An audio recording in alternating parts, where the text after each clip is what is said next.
আগেই বোঝা গিয়েছিল যখন সরকার আহ্বান করেছিল যে 7 দিনের মধ্যে আপনারা সমঝোতা করেন, ঐক্যবদ্ধ হন, আমাদেরকে জানান, আমরা এটা বাস্তবায়ন করব। তখনই কিন্তু সবাই বলেছিল যে এটা সম্ভব না। যেখানে ডক্টর মোহাম্মদ ইউনূস তার দরবারে ডেকে রাজনৈতিক দলগুলোকে ঐক্যবদ্ধ করতে পারেন না, সেখানে রাজনৈতিক দলগুলো নিজেরা বসে ঐক্যবদ্ধ হয়ে যাবে, তাহলে 7 থেকে 8 মাস ঐক্যমত্য কমিশনে বসেই তো সব ঠিকঠাক হওয়ার কথা ছিল। সেটা তো হয়নি শেষ পর্যন্ত। এখন একেবারে নির্বাচনের প্রাককালে কি সমঝোতা হবে? প্রথম আলোর একটা রিপোর্ট দেখছি যে জুলাই সনদ বাস্তবায়ন, সমঝোতার সম্ভাবনা কি? সিদ্ধান্ত এখন সরকারের হাতে। সত্য, সরকার কি করবে? আসিফ নজরুল কিন্তু এরই মধ্যে বলেছে যে সরকার কি করবে বুঝে উঠতে পারছে না। কেবলমাত্র শফিকুল আলম বলেছেন যে রাজনৈতিক দলগুলো যদি এই সিদ্ধান্তে উপনীত না হতে পারে তাহলে সরকার সিদ্ধান্ত জানাবে। আসলে কি এত স্ট্রংলি সিদ্ধান্ত ঘোষণা করতে পারবে? ধরেন কালকেই তো সোমবার, 7 দিন শেষ হবার পর মঙ্গলবার বা বুধবার 2 দিন বা 3 দিনের মধ্যে কি সিদ্ধান্ত দিয়ে দেবে এমন অবস্থায় কি আছে সরকার? সরকার তো সেই অবস্থায় নেই, কারণ এই সরকার তো আর পলিটিক্যাল সরকার না। এই সরকার হচ্ছে জামাত, বিএনপি সহ অন্তত 30টা রাজনৈতিক দলের উপর নির্ভরশীল একটা সরকার। তার নির্ভরশীল একটা সরকার কিভাবে সিদ্ধান্ত দেয়? কারণ সরকার যে সিদ্ধান্ত দেবে সেটা বিএনপির মনোপুত নাও হতে পারে, জামাতের মনোপুত নাও হতে পারে। তখন কি হবে? এই দুটি রাজনৈতিক দলের যে কোনো একটি কে সামলাতে কি পারবে? যদি জামাত বেঁকে বসে তাহলে নির্বাচনের পরিস্থিতিটা কি দাঁড়াবে? এটা তো চূড়ান্ত রকমের একটা একতরফা নির্বাচন, যেটা আওয়ামী লীগ আমলে হয়েছে, এবং তার চেয়ে হয়তো খারাপ নির্বাচন হবে। আবার বিএনপি যদি অসন্তুষ্ট হয়, বিএনপি ছাড়া কি এই নির্বাচনটা হবে? এটা তো একটা অসম্ভব ব্যাপার। তাহলে মানে উপায়টা কি? সমস্ত আয়োজন কিন্তু ব্যর্থ। ডাক্তার মোহাম্মদ তাহের ফোন করেছেন, বিএনপি কালকেই বলেছে যে কোনো দলের আহ্বানে তারা সাড়া দেবে না, একমাত্র ডক্টর মোহাম্মদ ইউনূস যদি ডাকেন তাহলে তারা আলোচনার জন্য যাবে। কোনো দল কারোর পক্ষ থেকে এই আলোচনা উদ্যোগ নিতে পারে না, ইঙ্গিতটা খুব পরিষ্কার।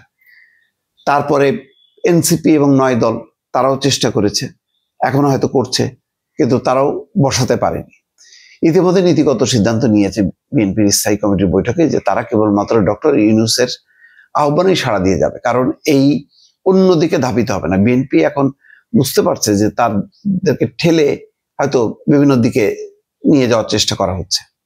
সরকার একটু সেফ সাইডে থাকবে, সময় ক্ষেপণ হবে, তারপরে নির্বাচন পিছালে তো আর সরকারের তেমন কোনো আসবে যাবে না। তো সুতরাং এরকম একটা মনোভাব হইতে পারে। তো এই জন্য যে তোমরা মারামারি কাটাকাটি করে তোমরা ঠিক করো। তো এই ফাঁদে সম্ভবত বিএনপি পা দিতে চায় না। সেই কারণে বিএনপি বলেছে অন্য কারোর সাথে আলোচনা হবে সরকারের সাথে। কারণ ফাইনালি সিদ্ধান্ত দিয়েছেন, মানে জুলাই সনদে স্বাক্ষর করেছেন ঐক্যমত্য কমিশনের সভাপতি ডক্টর মোহাম্মদ ইউনূস নিজে। ফলে এখন সিদ্ধান্ত তাকে দিতে হবে যে এই জুলাই সনদটা কিভাবে বাস্তবায়ন হবে। সংসদ নির্বাচনের আগেই বাস্তবায়ন হবে, গণভোট হবে, নাকি সংসদ নির্বাচনের মধ্য দিয়ে এটা বাস্তবায়ন হবে? এই রাজনৈতিক সিদ্ধান্তটা এখন সরকারকে দিতে হবে। কিন্তু আগেই বলেছি যে সরকার তো ওই স্ট্রং পজিশনে নেই। যদি একটা পলিটিক্যাল গভর্নমেন্ট হতো সে চিন্তা করতো না, কিন্তু এই সরকার তো সবারই সম্মতির সরকার, তার মানে এক ধরনের ঝুলন্ত সরকার। তো ঝুলন্ত সরকার মানে শক্ত কোনো রাজনৈতিক সিদ্ধান্ত নিতে পারে না।